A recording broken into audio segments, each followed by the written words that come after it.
Hello everyone. Let us continue with introduction to GST. Now we'll move to what is goods and service tax. GST is a destination based consumption tax. GST क्या है? Is a destination based consumption tax. Right? अगर हम indirect taxes की बात करें तो सभी indirect taxes consumption tax ही होते हैं. इनडायरेक्ट टैक्सेस कौन पे करता है? कंज्यूमर. अल्टीमेट बर्डन किसके ऊपर आता है? कंज्यूमर के ऊपर. तो इनडायरेक्ट टैक्सेस तो कंजप्शन टैक्स होते ही हैं, लेकिन यहां कुछ यूनिक है और वो ये है कि this is a destination based consumption tax. GST की रेवेन्यू उस राज्य सरकार को मिलेगी जहां पे कंजप्शन हो रही है. कंजप्शन का जो डेस्टिनेशन है, रेवेन्यू भी वहीं जाएगी. ये इसका मतलब है. मैं थोड़ा सा समझाता हूं आपको.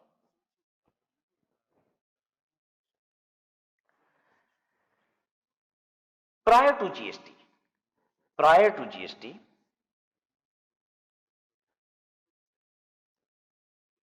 गुड्स पे जो टैक्सेस लगते थे वो क्या था? वैट लगता था और सीएसटी लगता था. वैट किस पे लगता था? इंट्रा स्टेट पे. विद इन स्टेट पे वैट लगता था और इंटर स्टेट पे सीएसटी लगता था. मतलब एक स्टेट से दूसरे स्टेट में ट्रांजैक्शन होगा तो सीएसटी लगेगा. ठीक है, ये मैं प्रायर टू जीएसटी की बात कर रहा हूं, ये समझाने के लिए कि what is destination based consumption tax. ठीक है. अच्छा, तो वैट की रेवेन्यू की आपको आइडिया है कि ये जो पहले वैट की रेवेन्यू होती थी ये किसको मिलती थी? मतलब ये स्टेट गवर्नमेंट को जाती थी कि सेंट्रल गवर्नमेंट को जाती थी? विद इन स्टेट ट्रांजैक्शन हो रहा है, मतलब यूपी का सप्लायर है, यूपी का ही कंज्यूमर भी है, तो रेवेन्यू किसको जाती थी? ये रेवेन्यू जाती थी स्टेट गवर्नमेंट को. नाउ अब सीएसटी की बात करते हैं. सीएसटी में क्या होता था? मान लीजिए जैसे यूपी का सप्लायर है और ये गुड्स सप्लाई कर रहा है किसको? गुड्स की सप्लाई कर रहा है मान लीजिए बिहार के कंज्यूमर को, या बिहार का ये भी सप्लायर ही है. ठीक है, यूपी का एक सप्लायर है, बिहार के सप्लायर को माल दे रहा है. ठीक है, इंटर स्टेट ट्रांजैक्शन हो गया. तो अब रेवेन्यू किसको मिलेगी आपको बताना है. सेंट्रल गवर्नमेंट को मिलती थी, यूपी गवर्नमेंट को मिलती थी कि बिहार गवर्नमेंट को मिलती थी? आपकी जानकारी क्या कहती है? मैं चेक करूं. मुझे मालूम है कि आपको पहले का कानून पता ही नहीं है, फिर भी अंदाज लगा लो. सीएसटी की रेवेन्यू किसको जाती थी?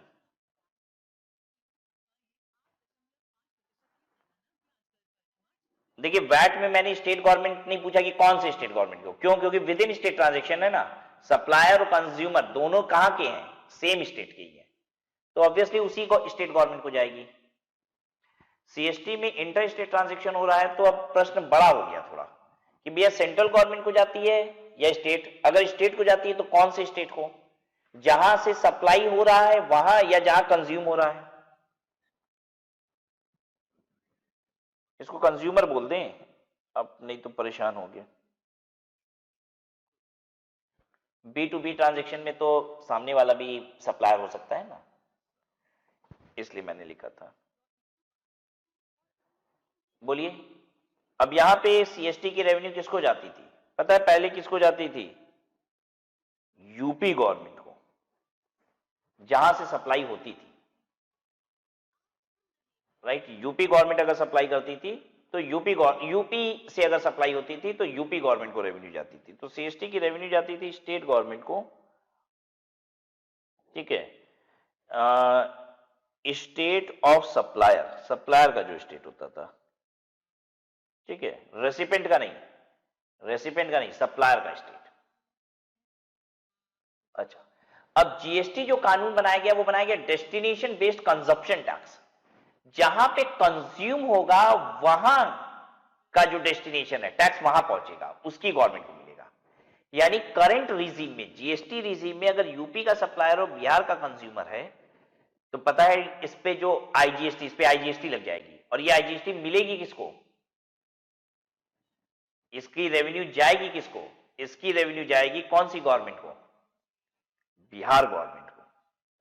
डेस्टिनेशन बेस्ड कंजप्शन टैक्स, जहां पे कंज्यूम हो रहा है वहां की गवर्नमेंट को ये टैक्स मिलेगा।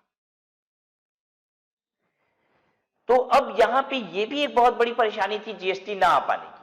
बहुत सारे स्टेट को दिक्कत होने लग गई। वो स्टेट जो डेवलप्ड स्टेट है, मेच्योर स्टेट है, जहां पे प्रोडक्टिविटी खूब होती है, प्रोड्यूसिंग स्टेट्स हैं, उनको दिक्कत होने लग गई। वो कहे कि हमारे यहां से माल निकलेगा, जाएगा दूसरे स्टेट में, कंज्यूम जहां होगा वहां पे टैक्सेस मिलेगा।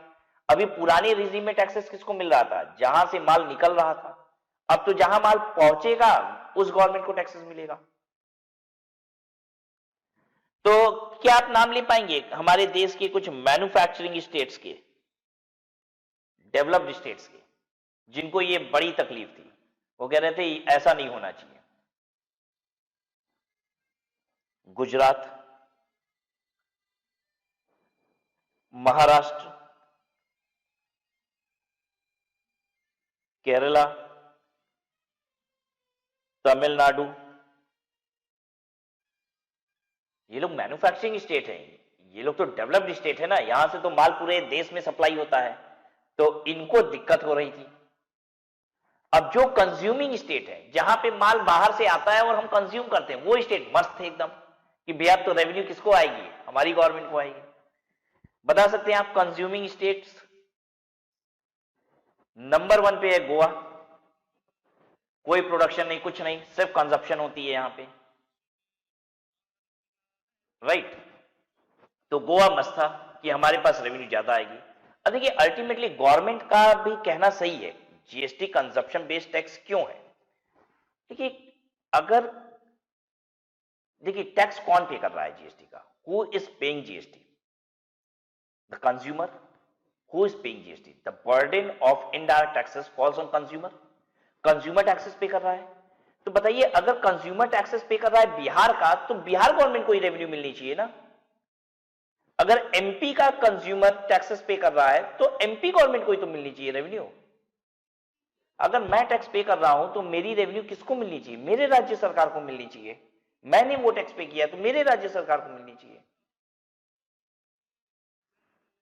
तो गवर्नमेंट ने भी यही बात समझाने की कोशिश की और अंततः लोगों को समझ में आ गया और स्टेट गवर्नमेंट मान गई इसके लिए और जीएसटी लागू हो गया। तो this is a destination based consumption tax. You will have to remember the revenue will go to whom? The revenue will go to the state in which consumption is done, ठीक है, जहां माल पहुंचा है। Supplier UP का और recipient Bihar का, तो tax जाएगा बिहार में। सप्लायर दिल्ली का, रेसिपेंट महाराष्ट्र का, टैक्स कहां जाएगा? महाराष्ट्र गवर्नमेंट को। GST is based on the principle of value added tax. GST is a value added tax. अभी पॉइंट नंबर 2 में ये समझ में आ जाएगा what is value added tax. GST law emphasises on voluntary compliance. In fact हमारे देश का जितना भी कानून है ना, सभी वॉलंटरी कंप्लायंस पे बेस्ड है। सरकार कहती है खुद से अपनी टैक्स लायबिलिटी बताओ और जो बताओगे वो मान लिया जाएगा। हालांकि स्क्रूटनी वगैरह होती है, सबकी नहीं होती, कुछ की होती है, और इसी डर के मारे शायद लोग सही कंप्लाई करते हैं कानून को। तो हमारे देश में सारे ही कानून वॉलंटरी कंप्लायंस है। जैसे इनकम टैक्स एक्ट है, तो अपनी इनकम तो कौन बताता है? मैं खुद ही तो बताता हूं। तो इसको क्या कहा जाता है? Voluntary compliance. ये सरकार नहीं बता रही आपकी इनकम, मैं खुद बता रहा हूं अपनी इनकम और उस पर टैक्स दे रहा हूं। And on account based reporting and monitoring system. Basically इसका जो मैकेनिज्म बनाया गया है ना, वो अकाउंट बेस्ड मैकेनिज्म है, राइट? सारी की सारी चीजें इलेक्ट्रॉनिक फॉर्म में सबमिट हो जाती है और उसी के बेसिस पे ये सब कुछ क्रिएट होता है। GST is a comprehensive levy and invoices tax collection on both goods and services.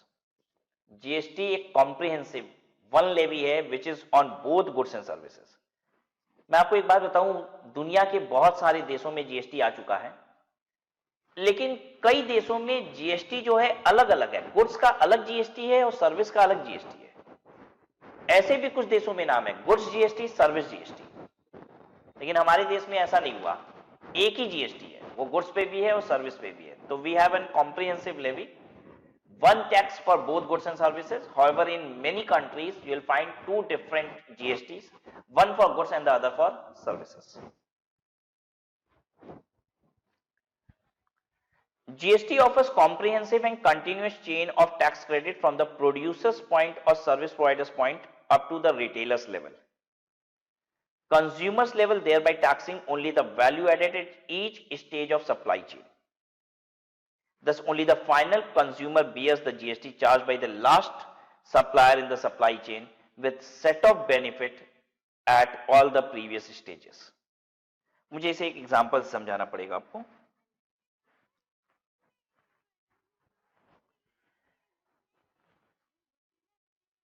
ये है manufacturer. Now the second person is wholesaler,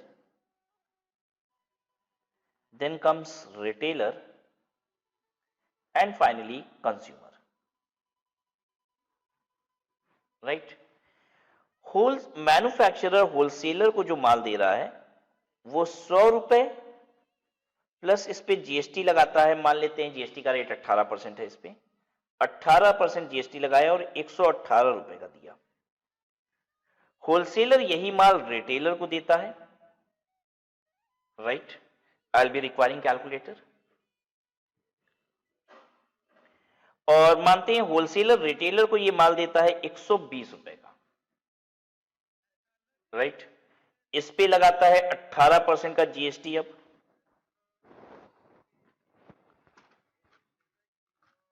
₹120 into 18%, 21 रुपया 60 पैसा. और होलसेलर रिटेलर को ये माल देता है 141 रुपया 60 पैसे का.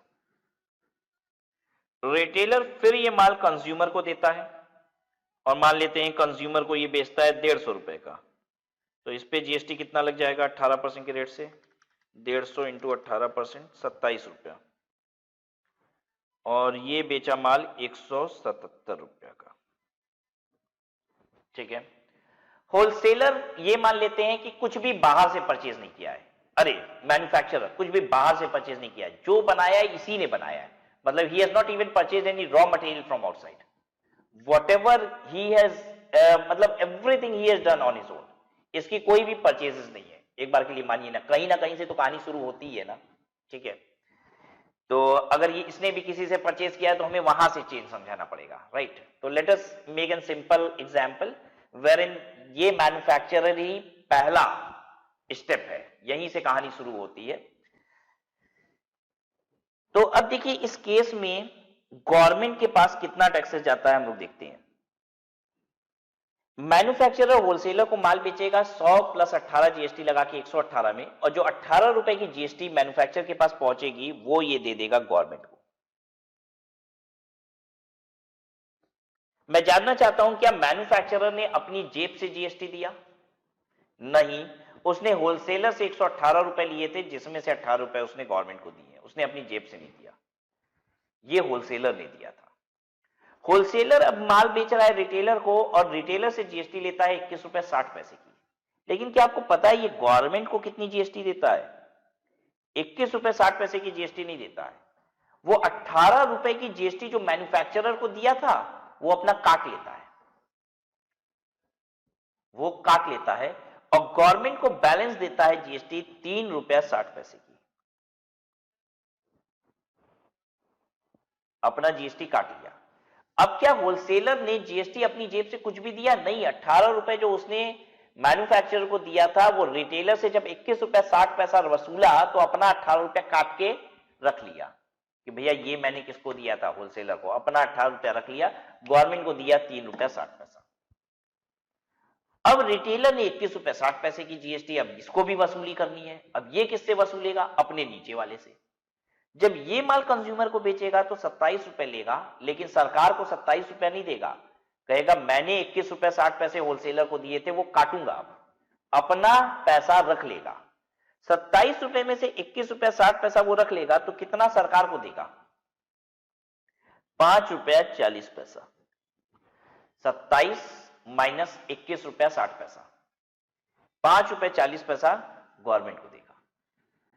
अब ये कंज्यूमर भी किसी से वसूल पाएगा टैक्स? नहीं, ये तो खा पी के खत्म कर दिया, ठीक है, इसने किसी को माल नहीं बेचा, अल्टीमेट 27 रुपया कंज्यूमर की जेब से गया।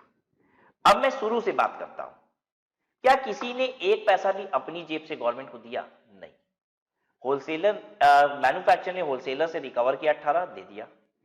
होलसेलर ने 18 रुपए मैन्युफैक्चरर को दिया, तो जब रिटेलर से पैसे रिकवर किए तो अपना काट लिया 18 रुपया, और जब रिटेलर ने कंज्यूमर को माल बेचे तो अपना 21 रुपया 60 पैसा जो होलसेलर को दिया था वो काट लिया, जो कंज्यूमर से 27 रुपया रिकवर किया। कंज्यूमर से 27 रुपया जब रिकवर किया तो 21 रुपया 60 पैसा जो उसने होलसेलर को दिए थे वो अपना काट लिया, और बैलेंस 5 रुपया 40 पैसा दिया, तो अपने टैक्सेस की रिकवरी इस रिटेलर ने भी कर ली। क्या आपको पता है इस पूरे प्रोसेस में गवर्नमेंट के पास टैक्स कितना पहुंचा? जोड़ो, 18 रुपए, 3 रुपए 60 पैसा, 5 रुपए 40 पैसा, इतना टैक्सेस पहुंचा। कितना होता है ये? टोटल टैक्स गवर्नमेंट के पास पहुंचा 27 रुपए का, और ये पता है कितना है? एग्जैक्टली उतना ही है जितना कंज्यूमर ने दिया। हर लेवल पे टैक्स लग रहा है, लेकिन सरकार तक उतना ही टैक्स पहुंच रहा है जितना कंज्यूमर ने दिया, क्योंकि सच पूछिए तो कंज्यूमर ही टैक्सेस दे रहा है, बाकी लोग टैक्सेस दे नहीं रहे हैं, अपने नीचे वाले से टैक्स की रिकवरी कर रहे हैं, अपने टैक्सेस को अपने नीचे वाले से रिकवर कर रहे हैं। देखिए होलसेलर क्या कर रहा है? सॉरी, मैन्युफैक्चरर होलसेलर से खींच रहा है पैसे, होलसेलर ने रिटेलर से पैसे खींचे और दे दिए सरकार को, रिटेलर ने कंज्यूमर से पैसे खींचे और दे दिए सरकार को। यही तो हो रहा है। तो अल्टीमेटली पैसा जो सरकार के पास जा रहा है वो कंज्यूमर ने जितना दिया उतना ही जा रहा है। देख लीजिए, मैंने जोड़ भी कर दी, 18 रुपया, 3 रुपया 60 पैसा और 5 रुपया 40 पैसे की जोड़ आती है 27 रुपया। बाकी लोगों ने अपनी जेब से कुछ दिया ही नहीं, अपने नीचे वालों से रिकवर कर लिया। Right, now let us understand the concept of value added. इस पूरे प्रोसेस में किसने कितना वैल्यू ऐड किया? वैल्यू ऐड किसे कहते हैं? अगर हम 100 रुपए के माल को खरीद के 120 रुपए का बेचते हैं तो हम कहते हैं 20 रुपए का मैंने वैल्यू एडिशन किया। अगर मैंने किसी से कुछ खरीदा नहीं और 100 रुपए में माल बेचा तो हम कहेंगे 100 रुपए मेरी वैल्यू एडिशन है। ठीक है, तो मैन्युफैक्चरर ने होलसेलर को 100 रुपए का माल दिया, इसने कुछ खरीदा था? नहीं। तो अगर वैल्यू एडिशन की बात करें तो मैन्युफैक्चरर ने 100 रुपए का वैल्यू एडिशन किया, मैन्युफैक्चरर ने 100 रुपए का वैल्यू एडिशन किया। होलसेलर ने उसी 100 रुपए के माल को 120 में बेचा, तो आप बता सकते हैं इसने कितना वैल्यू एडिशन किया? 20 रुपए। होलसेलर ने रिटेलर को यही माल 120 में बेचा तो 20 रुपए का वैल्यू एडिशन किया। रिटेलर ने इस माल को 150 रुपए का बेचा, 120 के माल को 150 रुपए में बेच रहा है, तो कितने रुपए का वैल्यू एडिशन कर रहा है? 30 रुपया। क्या कंज्यूमर ने कोई वैल्यू एडिशन किया? नहीं, खा पी के मस्त। ठीक है, कंज्यूमर ने आगे माल बेचा ही नहीं तो इसने कोई वैल्यू एडिशन नहीं किया। अब देखिए, जीएसटी को कहा जाता है this is an value added tax only. जितना जो वैल्यू एडिशन करता है उतना टैक्स सरकार को देता है। मैं आपको चेक करा देता हूं कैलकुलेशन से। मैन्युफैक्चरर ने 100 रुपए का वैल्यू एडिशन किया तो 100 रुपए का 18% कितना होता है? 18। देखिए, सरकार को यही दिया। होलसेलर ने 20 रुपए की वैल्यू एडिशन की तो 20 रुपए का 18% कितना होता है? 20 रुपए का 18%, 3 रुपया 60 पैसा, यही तो दिया सरकार को। रिटेलर ने 30 रुपए की वैल्यू एडिशन की। एक बात बताइए, 30 रुपए का 18% कितना होता है? 5 रुपए 40 पैसा, यही तो दिया गवर्नमेंट को।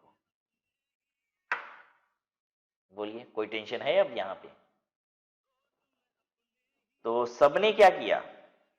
अपना अपना वैल्यू एडिशन जितना टैक्सेस पे किया है गवर्नमेंट को, तो इसीलिए हम कहते हैं कि वैल्यू एडिशन पे ही ये टैक्स लगता है। This tax is on value addition.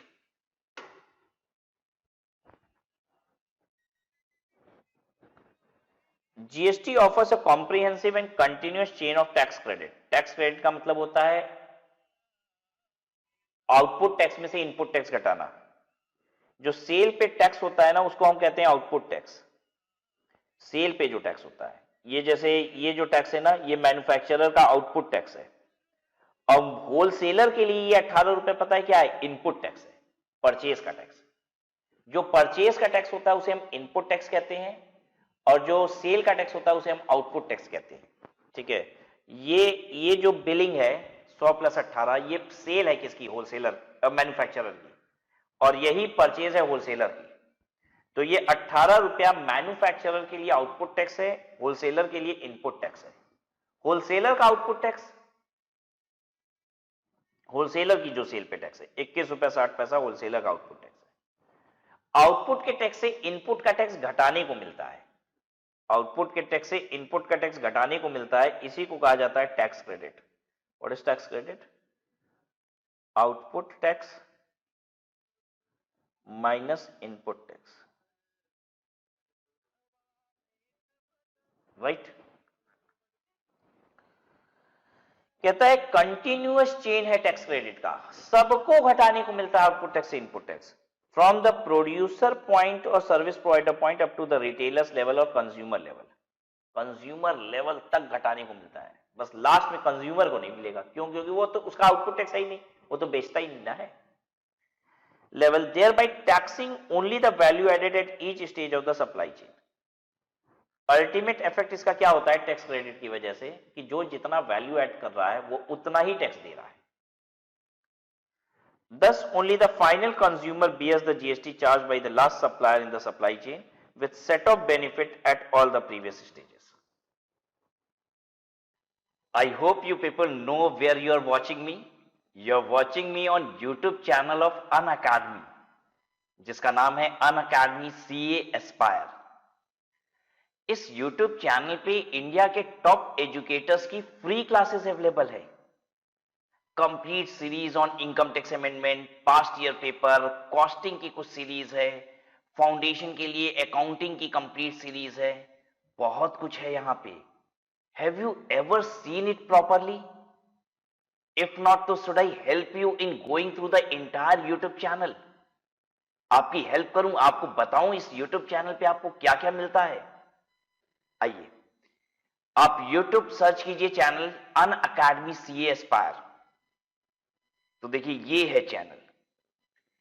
Now यहां पे हम लोग वीडियोस में जाते हैं। I've clicked videos. Now see past year questions, revision class on time of supply, right? GST का टॉपिक है, issue of debenture, inventory valuation, method of valuation for CA foundation, the entire series of marginal costing, right? There's so many things. तो आप इसका उपयोग लीजिए perfect तरीके से। Playlist में आइए, जहां पे लंबी सीरीज चल रही है उसकी प्लेलिस्ट बनी हुई है।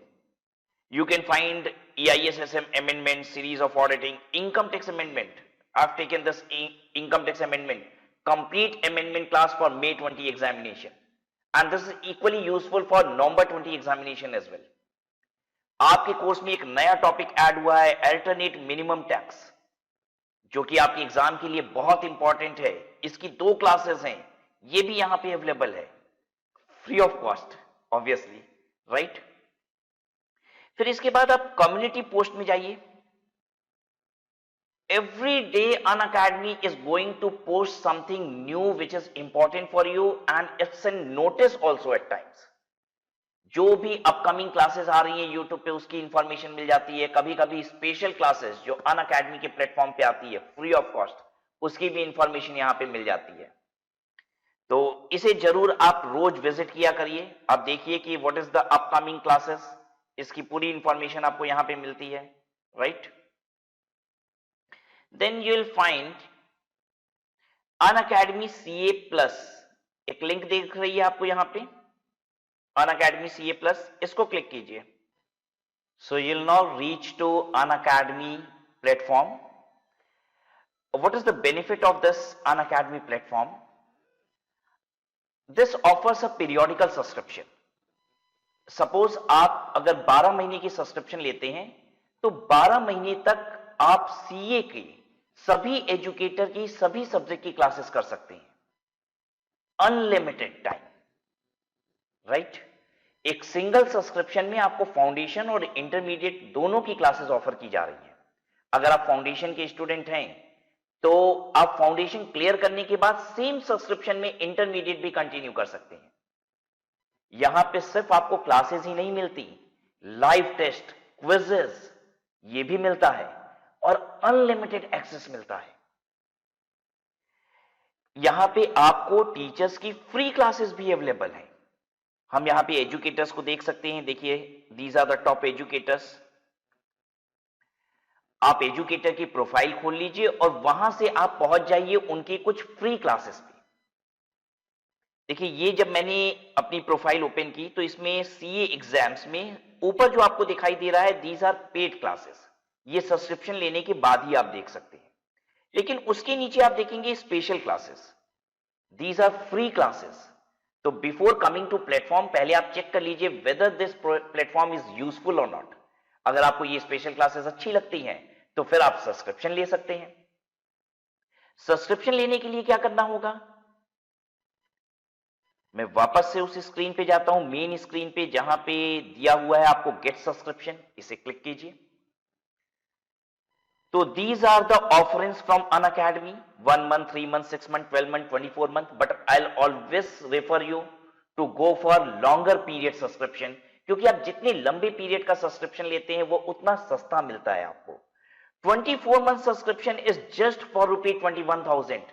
It is even less than ₹1,000 per month. And I'll give you something more. एक मेरी तरफ से गिफ्ट है आप सभी के लिए। You can use the referral code study at home. अगर आप इस कोड को यूज करेंगे तो you will get again discount. इसको अप्लाई करते हैं, देखिए आपको फिर डिस्काउंट मिल जाएगा इस पे। Now the 24 month subscription is just 18,900. बाकी सब्सक्रिप्शन की भी प्राइसेस कम हो रही हैं। आप अकॉर्डिंगली प्लान कर लीजिए कि आपको कितने समय की सब्सक्रिप्शन रिक्वायर्ड है और बाय कीजिए इसे, right. What our target is? Our target is to ultimately crack CA examination. Let's crack it. Right? Set of benefit at all the previous stages, मतलब previous stage पे, मतलब परचेज पे जो आपने टैक्सेस दिया उसका सेट ऑफ मिल जाएगा, उसे एडजस्ट करने को मिल जाएगा। चौथा है, since only the value added at each stage is taxed under GST, there is no tax on tax or cascading of taxes under the GST system. यार ऐसे आपको क्रेडिट मिलते जाती है तो कहीं भी टैक्स ऑन टैक्स नहीं लग रहा है जीएसटी में। पुराना टैक्स को हमेशा आप घटाने को मिल जाता है, ठीक है, तो टैक्स पे टैक्स नहीं लग रहा है कहीं भी। मैं आपको बताता हूं ये क्यों ऐसी बात कर रहा है, वो पुराने सिस्टम से कंपेयर कर रहा है, पुराने सिस्टम से कंपेयर कर रहा है। पहले क्या होता था, एक मैन्युफैक्चरर जब माल बेचता था तो वो एक्साइज भी लगाता था अपनी बिल में और वैट भी लगाता था। क्यों? क्योंकि मैन्युफैक्चरिंग पे एक टैक्स लगता था जिसका नाम था एक्साइज, और बिक्री पे एक टैक्स लगता था जिसका नाम था वैट। तो एक मैन्युफैक्चरर दो काम करता है, पहले तो माल बनाता है और फिर उसे बेचता है, तो उसको बनाने का टैक्स भी लगाना है और बेचने का टैक्स भी लगाना है, तो वो एक्साइज भी लगाता था और वैट भी लगाता था। लेकिन आज तो सिर्फ जीएसटी है। तो पहले क्या होता था, मैं थोड़ा सा आपको आइडिया दूं कि 100 रुपए का अगर माल है तो इस पे पहले लगता था एक्साइज, मान लेते हैं एक्साइज का रेट 20% है तो ये हो गया 120। अब इस पे लगता था वैट, मान लो वैट का रेट है 10%, तो 10% 100 पे नहीं लगता था, 120 पे लगता था 10%, यानी 12 रुपए लगता था। तो जरा सोचिए ये जो वैट हम दे रहे हैं ये किस पे लगा रहे हैं, ये एक्साइज ड्यूटी पे भी लग गया। देखिए 100 तो उस माल की वैल्यू है और 20 रुपए टैक्सेस मिला के 120 हुआ था, और वैट हम लगा रहे हैं 120 पे, यानी कि एक्साइज पे भी लगा दिया हमने वैट। तो पहले टैक्स पे टैक्स लग जाता था, अब हमारे नए सिस्टम में टैक्स पे टैक्स नहीं लगेगा, कोई कास्केडिंग इफेक्ट नहीं है। कास्केडिंग का मतलब ही होता है टैक्स ऑन टैक्स, कास्केडिंग का मतलब भी होता है टैक्स ऑन टैक्स। कह रहे अब नए सिस्टम में टैक्स ऑन टैक्स नहीं रहेगा।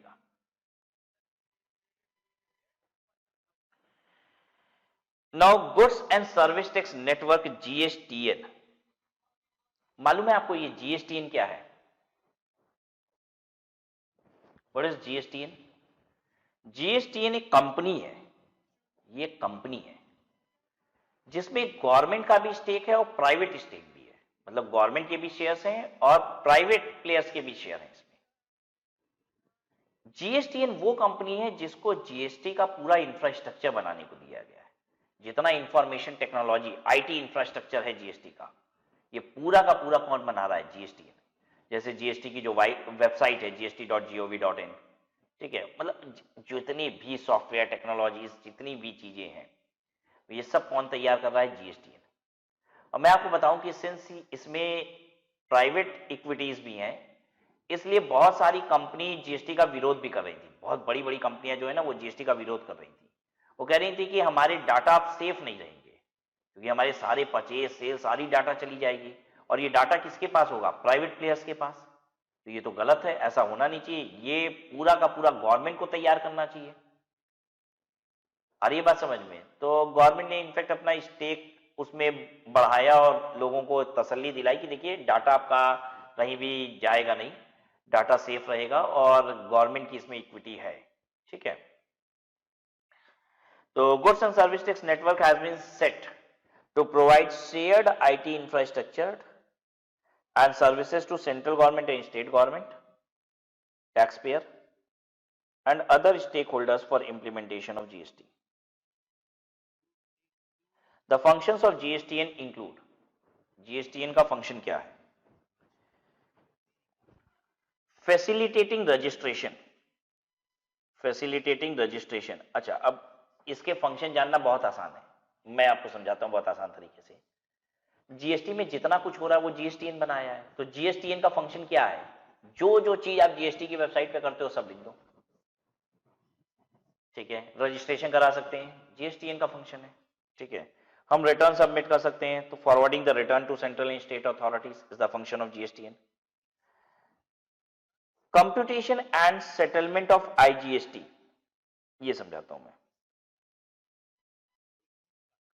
देखिए, जीएसटी में क्या क्या रेवेन्यूज आती हैं। एक तो सीजीएसटी आ रहा है, एक एसजीएसटी आ रहा है, एक यूटी जीएसटी आ रहा है, एक आईजीएसटी आ रहा है, और एक जीएसटी कंपनसेशन सेस आ रहा है। कौन सा पैसा किसको जाता है मालूम है आपको? इतना पैसा आ रहा है जीएसटी में।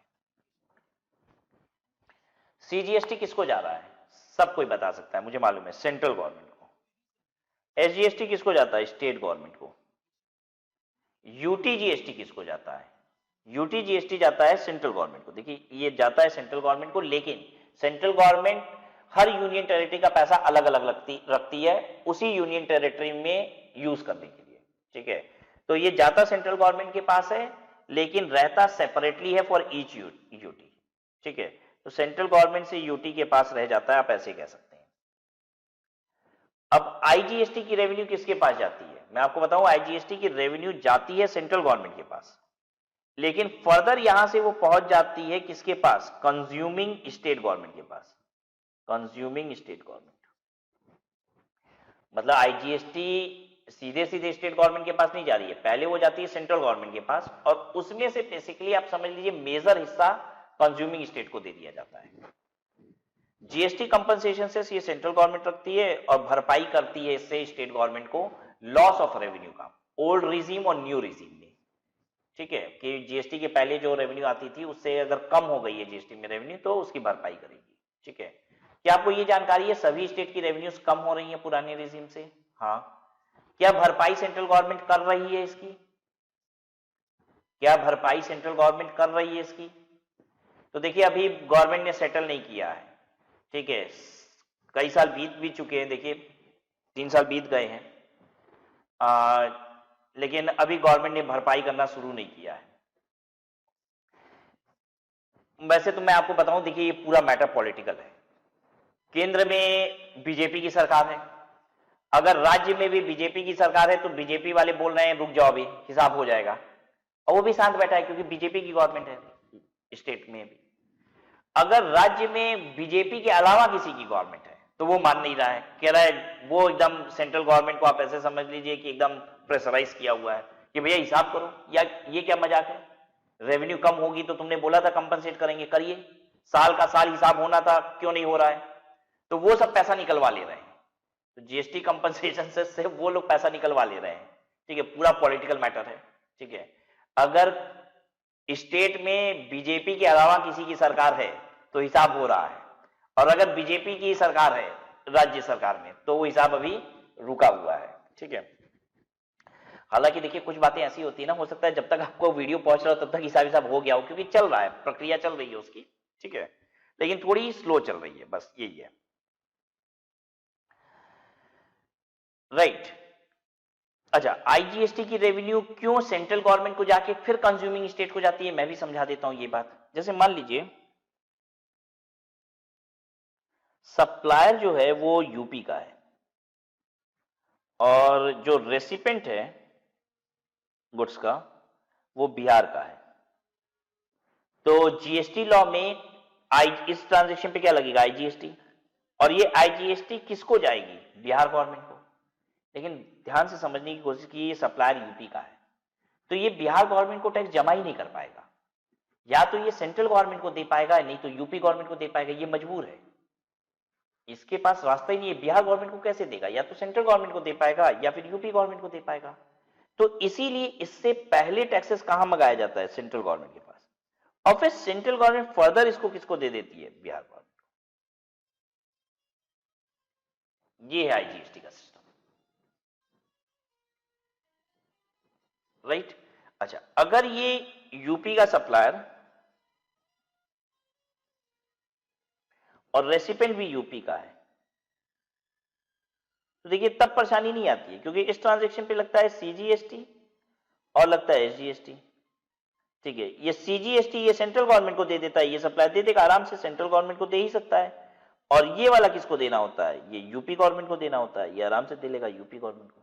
यूपी का ही सप्लायर ना, तो यूपी गवर्नमेंट को जमा कर लेगा।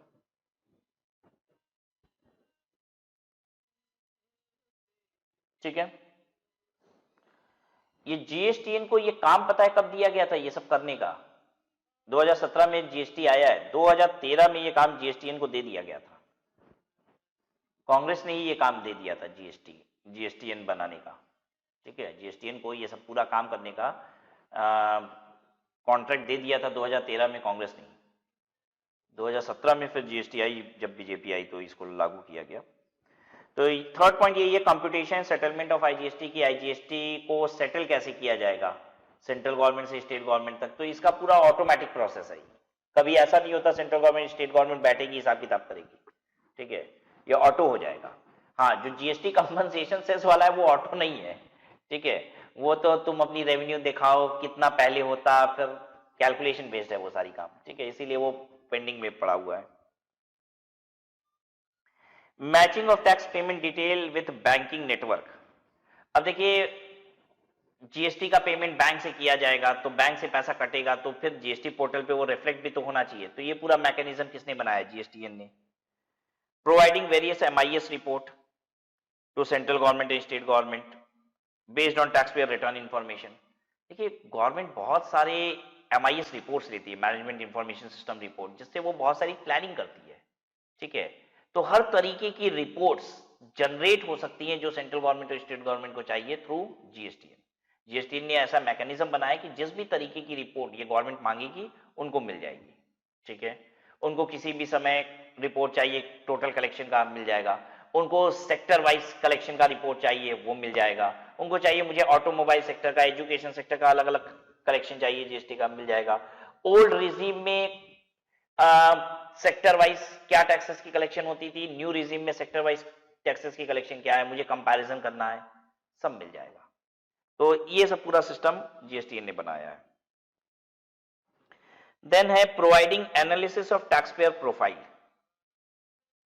क्या आपको पता है कि जीएसटी रिजीम में जो व्यापारी हैं, टैक्स पेयर्स हैं, इनको ग्रेड में डाला जाएगा, A plus A, B plus B, C plus C, इस तरीके से ग्रेड सिस्टम है। क्या आपको जानकारी है इस बात की?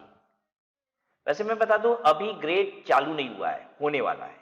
लॉ में ऐसा लिखा हुआ है कि इनकी ग्रेडिंग होगी।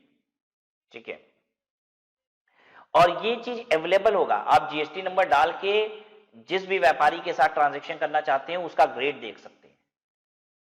ठीक है, और ये ग्रेडिंग कैसे होगी, कंप्लायंस के बेसिस पे।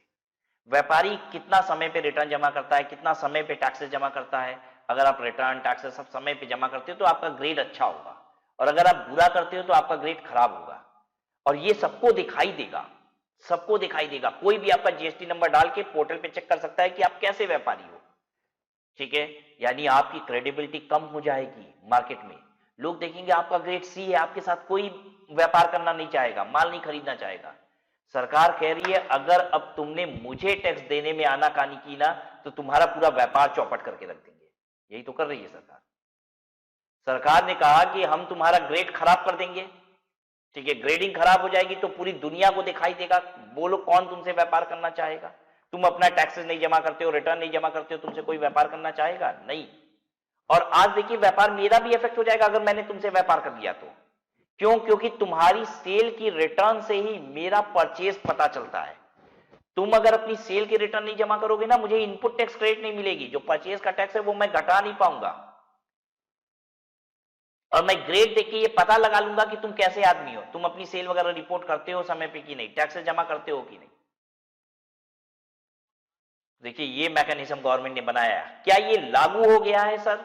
नहीं बच्चों, आज अभी ये लागू नहीं हुआ है, जल्द ही ये लागू होगा। अभी गवर्नमेंट इसलिए लागू नहीं कर रही क्योंकि अगर अभी गवर्नमेंट ने ग्रेडिंग कर दी तो सबकी सी ग्रेडिंग हो जाएगी। क्यों? क्योंकि कोई रिटर्न ही नहीं जमा कर रहा है जीएसटी का, ठीक है। कुछ गिने चुने लोग हैं जो समय पे रिटर्न जमा करते हैं, जिसमें से एक मैं भी हूं जो समय से पहले जमा करता हूं, ठीक है। तो बहुत कम लोग हैं, बहुत कम लोग हैं जिनकी टाइमली रिटर्न वगैरह फर्निश हो रही है, इसलिए गवर्नमेंट अभी ग्रेडिंग नहीं कर रही है, लेकिन जल्द ही ग्रेडिंग करेगी। और ग्रेडिंग नहीं करेगी तो भी दिक्कत हो जाएगी। लॉ में कुछ ऐसी बातें लिखी हुई हैं जहां ग्रेडिंग करना जरूरी है, नहीं करेंगे तो बहुत गड़बड़ हो जाएगी। वो बताऊंगा मैं आपको, रिटर्न में बताऊंगा आपको, ठीक है। जब रिटर्न चैप्टर करेंगे ना तब बताएंगे आपको। Running the matching engine for matching reversal reclaim of input tax credit. GST का जो मैकेनिज्म है ना वो पूरा इलेक्ट्रॉनिक मैकेनिज्म है। मैं आपको एक बात बताऊं, जीएसटी में टैक्सेस कम हुआ है, पहले जितना टैक्सेस था उससे गवर्नमेंट ने जीएसटी में टैक्स कम कर दिया है। तो आप कहोगे सर जब टैक्सेस कम हो गया तो व्यापारी परेशान क्यों है? पहले वो ज्यादा टैक्स दे रहा था, अब कम दे रहा है तो परेशान क्यों है? परेशानी इस बात की है कि पहले चोरी हो पा रही थी, अब चोरी नहीं हो पा रही है। टैक्स तो कम हुआ ही है, कंज्यूमर तो फायदे में ही है, व्यापारी भी फायदे में है अगर वो ईमानदार है। क्योंकि अगर वो ईमानदार है तो पहले ज्यादा दे रहा था, अब तो कम ले रही है सरकार टैक्स, रेट तो कम हो गया है। लेकिन पहले चोरी का स्कोप था, अब चोरी का स्कोप नहीं है। दिक्कत ये है। चोरी का स्कोप क्यों नहीं है? चोरी का स्कोप इसलिए नहीं है क्योंकि आपकी परचेज ऑटो रिकॉर्ड होती है। आपकी परचेज ऑटो रिकॉर्ड होती है, सामने वाला सेल दिखाता है तो आपकी परचेज रिकॉर्ड हो जाती है, आपकी परचेज पता चल जाती है। अब एक बात बताइए कि आप नंबर 2 में माल बेच पाएंगे? बेच ही नहीं पाएंगे। आपकी परचेज अगर 1 करोड़ रुपए की है तो सेल तो 1 करोड़ रुपए से ज्यादा का होना चाहिए ना, वो तो दिखना चाहिए ऑटो रिकॉर्ड हो गई है परचेज। धीरे धीरे समझेंगे। अगर कोई भी बात मेरी थोड़ी सी भारी लगे ना तो आप समझ जाइएगा वो भारी इसलिए लग रही है क्योंकि सर भारी रखना चाहते हैं, उसको हल्का कर भी नहीं रहे हैं। क्योंकि शायद बहुत सारी चीजों का अलग अलग समय है। जब हम ये पूरे सिस्टम को समझेंगे, अभी तो हम लोग बस ऊपर ऊपर से जीएसटी के स्ट्रक्चर को देख रहे हैं,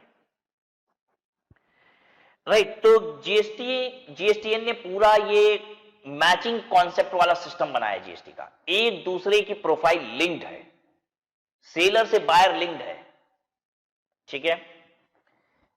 अगर मैंने अपनी सेल दिखाई तो ऑटोमेटिक वो किसी ना किसी की परचेज दिखने लग जाएगी जिसने मुझसे बाई किया है। Student, I'm teaching on Unacademy Plus. I take live classes on Unacademy Plus, right? Unacademy. So I believe you must be knowing it, and in case you do not know, so please know it. So you can study live with me, जहां पे आप मुझसे class के दौरान ही chat के जरिए interact कर सकते हैं। एक बहुत ही बेहतरीन प्लेटफॉर्म है अनअकैडमी। आप यहां पे अपनी आईडी बना के कुछ स्पेशल क्लासेस, फ्री क्लासेस होती है, live free classes, that is special class, उसे करिए और एक्सपीरियंस कीजिए कि ये अनअकैडमी कैसा है। और उसके बाद आप इसका सब्सक्रिप्शन ले सकते हैं। अगर आप सब्सक्रिप्शन लेंगे ना तो सभी टीचर से सभी सब्जेक्ट की क्लासेस कर सकते हैं। आप सभी टीचर की सभी सब्जेक्ट की क्लासेस करेंगे सिंगल सब्सक्रिप्शन लेके। और जब आप सब्सक्रिप्शन लें अनअकैडमी पे तो इस कोड को यूज कर लीजिएगा, आपको डिस्काउंट भी मिल जाएगा। तो this would be contribution from my side to you people, right. चलिए, राइट, विल स्टॉप हियर।